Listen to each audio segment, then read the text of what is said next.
Hello YouTube and people of the interwebs, welcome back to another Doctor Who news video. So, we've had some pretty exciting stuff happen over on Instagram's Doctor Who Subwave network, which, for those of you not in the know, it's basically just a promotional channel which sends you DMs. They posted Alonzi along with this image. Now, while editing this video, it's become apparent why this poster has officially been put out.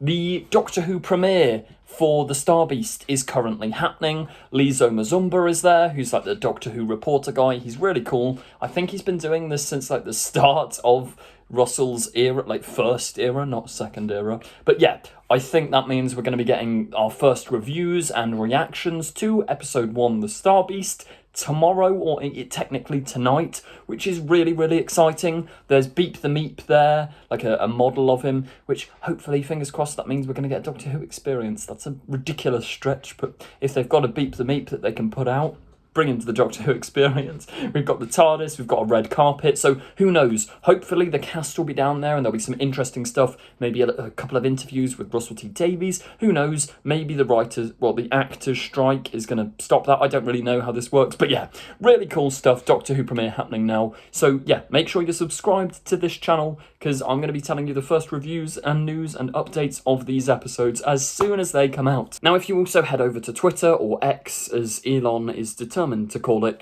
you get this post which says, "What game is the universe playing?" with the Doctor and Donna, and then the 2 hearts plus a diamond, which obviously represents the 60th anniversary. Doctor Who returns on the 25th of November on BBC One and BBC iPlayer in the UK and Disney Plus in the rest of the world. Now, we're going to analyse this poster in a minute because it's very, very cool, and there's a load of little hidden sort of things from all 3 specials which you probably can't notice. But yeah, as I say, we'll analyse that in a moment. Another big piece of news, a kind of leak. It's not a spoilery leak at all, apart from the fact that it does confirm a major leak that happened a while back, but as I say, I've not mentioned that on this channel. Don't go looking for plot leaks. There's no point in looking for plot leaks. It'll just completely spoil the story. A little leak like this is quite fun, but boom! Doctor Who is officially back on Christmas Day. Now, we have kind of known this, but yeah, the episode itself now has an official title, which has been rumoured for a very long time, but The Church on Ruby Road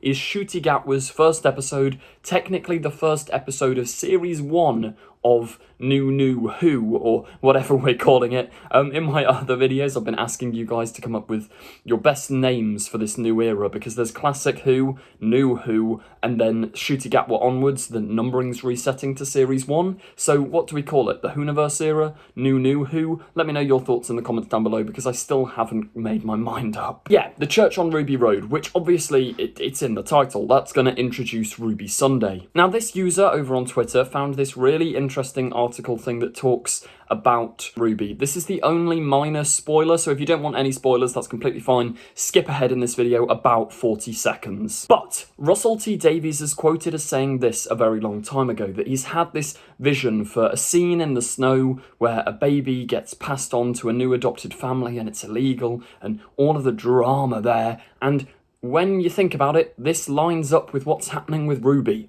because Murray Gold confirmed at the Doctor Who at 60 concert that Ruby is an adoptee, or I think possibly fostered. Either way, she's looking for her birth parents. And when you add snow to that adoptee sort of plotline plus Christmas, you get a very similar sort of thinking to The Church on Ruby Road, and my initial sort of idea of that, maybe the church is where she's sort of passed on, or maybe she's left on the church doorstep, and something like that. An adaptation of that idea that Russell has had for years, because that could be really, really interesting. But as I say, we don't know too much about the Christmas episode yet. I'm sure that's all going to have trailers and everything going everywhere as soon as the 60th anniversary is done, which ends on the 9th of December. There'll probably be a little trailer after the 60th to hype everyone up.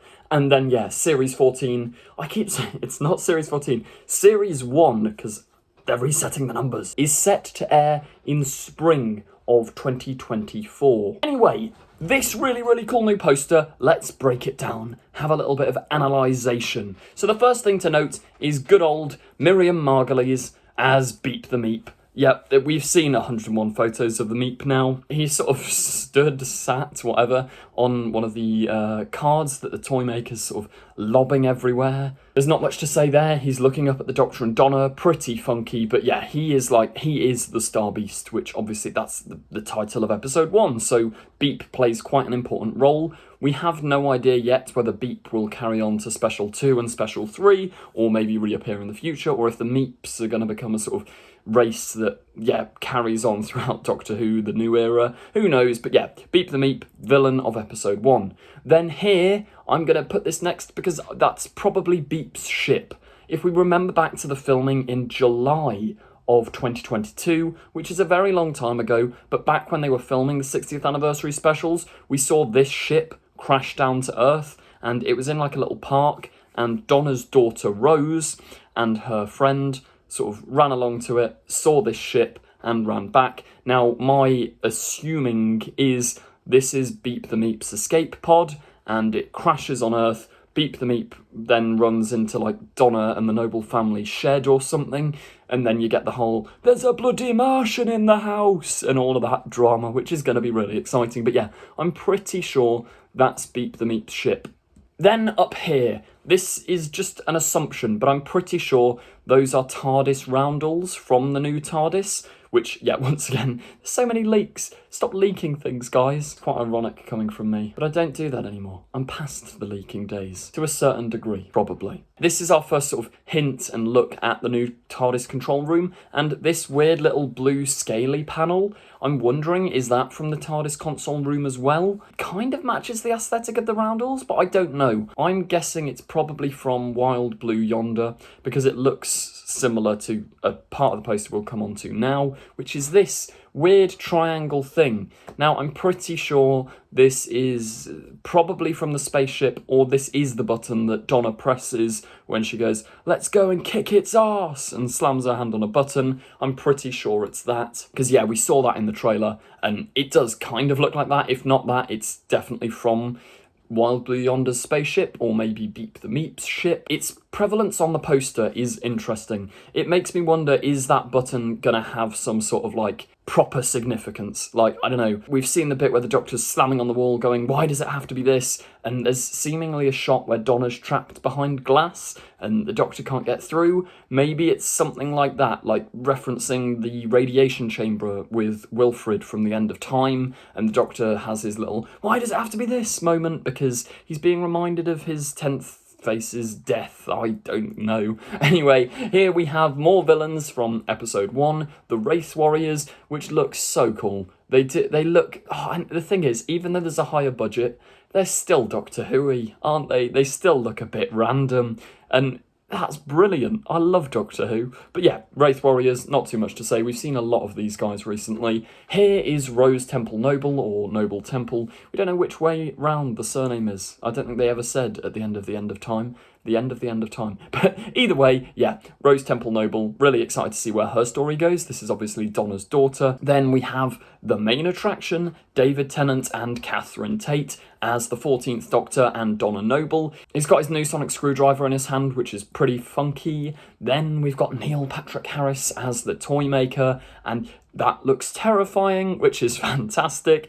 It is weird because he's got so many different costumes that we've seen throughout the promotion of the 60th anniversary. Yeah, I'm wondering what he's doing. After rewatching the Celestial Toymaker serial, the ending of that, the Doctor sort of defeats the Toymaker by replicating his voice. So a running theory I have at the moment is maybe he's using a load of different accents, load of different costumes, load of different voices so that the Doctor can't pinpoint or replicate any of his voices or something like that. There's probably people with better theories out there. Let me know in the comments down below. Then here, this is very, very interesting. That is on the TV who we believe to be Stooky Bill, who is this puppet thing, like the dawn of TV, when TVs were first being made. That one of the first live broadcasts they put out, which worked, was this puppet, Stooky Bill.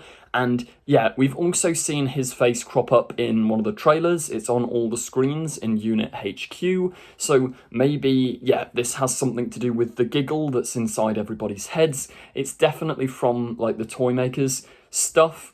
Then we get this, which is currently the only sort of antagonist or protagonist or whoever it is from Wild Blue Yonder stood on like a weird little triangular platform. He looks quite funky. Yeah, I don't know much about this guy. He looks friendly. He reminds me of Gadget from the Waters of Mars.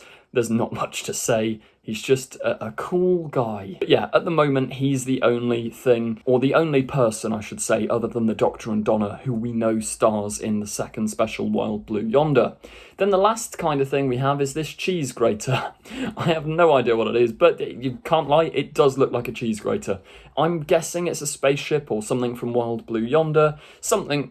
yeah, we'll find out soon. There's not much to say because we don't know. But yeah, that brings the analysis of the poster to a close. Was there anything I missed? Let me know your theories in the comments down below. Thank you very much for watching this video. If you did enjoy, please do remember to like, comment, subscribe. It always really helps me out a lot. Thank you very much for watching, and goodbye.